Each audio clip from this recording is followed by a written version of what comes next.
name of Allah, the Beneficent, the Merciful. Hello everybody, how are you doing? We'll be doing great by the mercy and grace of Almighty Allah. My name's NA Saqib. I'm an educationist, an IELTS and spoken English trainer. Been training the students and professionals the last 20 years at the platform of Genius Institute Lahore. Dear friends, today we got Mr. Muhammad Usman Ali with us. He has recently appeared in IELTS General Training Module and he has acquired historic 8.5 at the platform of Genius Institute Lahore overall. But now we're gonna talk something about his speaking module.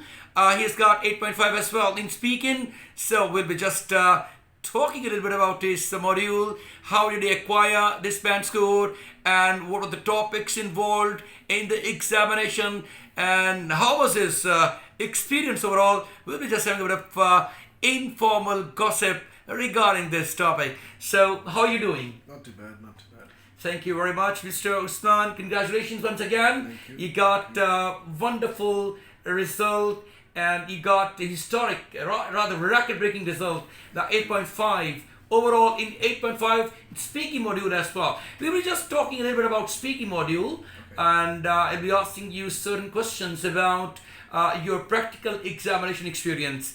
So, I would like to ask you in the beginning, how was your preparation and what did you special do for acquiring 8.5 in speaking subtest of the IELTS?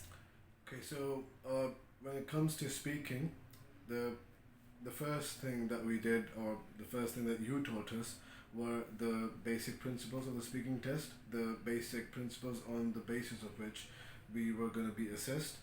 So that included lexical resources, and then there was grammar, there was pronunciation, and fluency.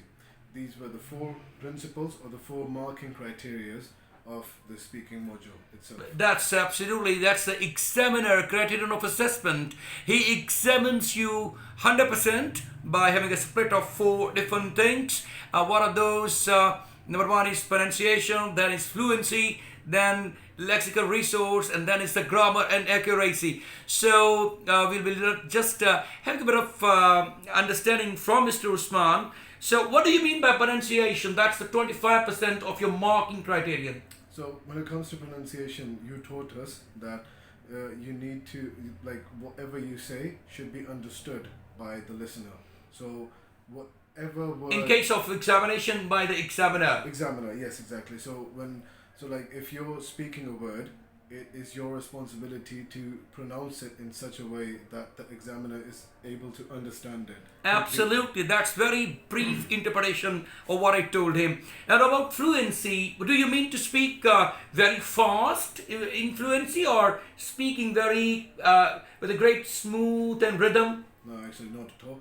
According to your guidelines, what you taught us included that when it comes to fluency, in case of fluency, you should actually speak not really fast, but then not really slow. You should speak in one flow. So you should stutter in between. So like general pauses, like come in speaking, it's natural, but you should not stutter in between. You should not give a big pause. You should not sit blank. You should actually fill in the room with words, not just stop or not speak fast. That it's unable for you, like do not put yourself in trouble by speaking very fast or speaking very slow. Just speak in one flow, one medium flow. Absolutely, it's neither too fast nor too slow. You should be having an intermediate kind of speed in which you must be speaking smoothly and you should be understood by the examiner. You shouldn't feel blank, and you shouldn't have the long pauses, because they cause a great harm in order to give the marks in your fluency criterion. Okay, now about lexical resource, about vocabulary, what kind of vocabulary should be used and how did he use it in the examination? So basically the basic principle that we were taught over here was to not speak or not say a word twice. So like we were told, and you actually gave us good material on that as well. You gave us good synonyms. You gave us a lot of synonyms. So if I am to say a word, let's just say the word is like. So I would try my best not to repeat the word like, in another sentence. No Or- repetition. The or- synonym must be used. If the examiner asks you a question, what do you like doing in your free time? You mustn't say, I like doing blah blah in your free time. You must change the word. I'm into doing something, or I'm in favor of doing it. I love doing it. Such replacement sentences should be used instead of repeating or chewing the same words of the examiner. That's a lovely explanation now about grammar. So, what do you think about grammar? You used what kind of grammar you used? It was very simple. You actually just told us that any sentence that you say should be grammatically correct in all the principles of grammar that you taught us in the special sessions regarding grammar.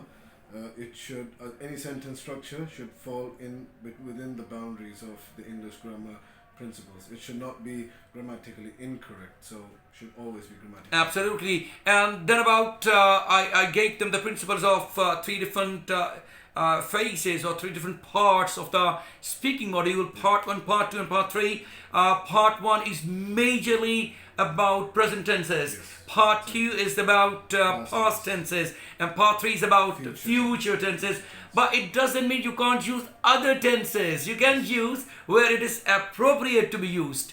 That's great. And I would like to come to know about your part 1. What are the topics in your part 1 of your speaking subtest of the IELTS?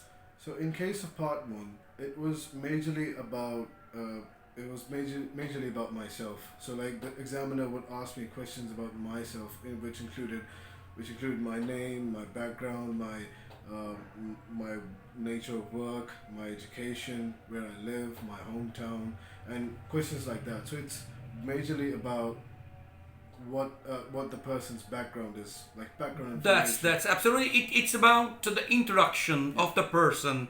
It's not very difficult in language. For example, every Tom, Dick, and Harry can answer these questions very comfortably, and there is no any big and your technicality involved into it. Yeah, it's not a rocket science. The part 1 especially is very simple to answer, and there are simple topics involved in part 1. But it should be around 20 seconds. Yes. Your answer, 3-4 sentences. Not too long, not just about 20 seconds. Yeah, absolutely. And we are curious to know about your topic, which you found in the cue card. Yes, especially. So this was from part 2.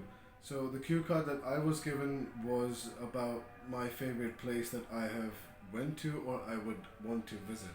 So that place, and then there were questions regarding that place. One was, why would you like to visit this place or have visited this place? What's the best memory about this place? So these are the bullet points. Actually, in 3-4 bullet points are also given along with the topic and the cue card. And you have to address all of those points within 2 minutes. It's actually preferred that you speak up to or actually over 2 minutes, not under. This is what you told us and you taught us.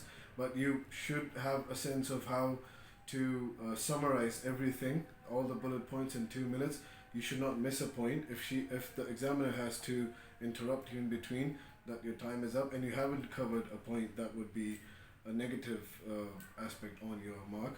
And the place that I discussed was London, because I've lived in London for about 4 years.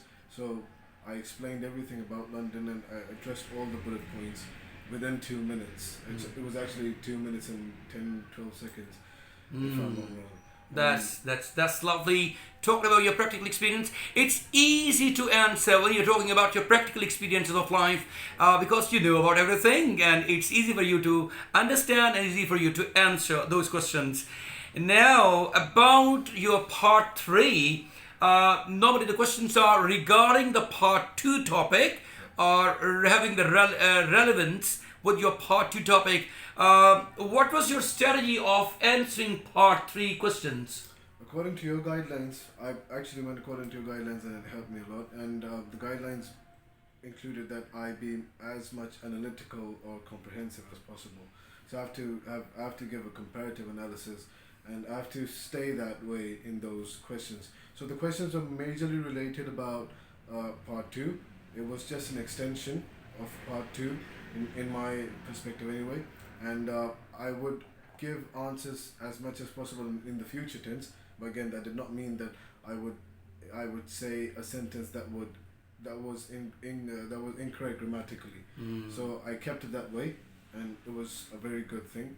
It was a very good feature to have in my speaking. So you might have had a lot of information about Usman and his experience of appearing in IELTS speaking module, and he has talked about all the possible things, whatever he experienced over there, and he had a wonderful time there because he was prepared very well to face the examiner. And preparation before appearing the test is a compulsory item which can give you a lot of confidence. And mind you, confidence is the key to success in speaking module, especially because if you're confident, you'll be speaking fluently, you'll be speaking with good pronunciation, and you'll be speaking grammatically correct language, and you will also be speaking and giving good synonyms what are possible to be used for the examiner, because repetition of words doesn't create a good music in our ears. So we have to use synonymous words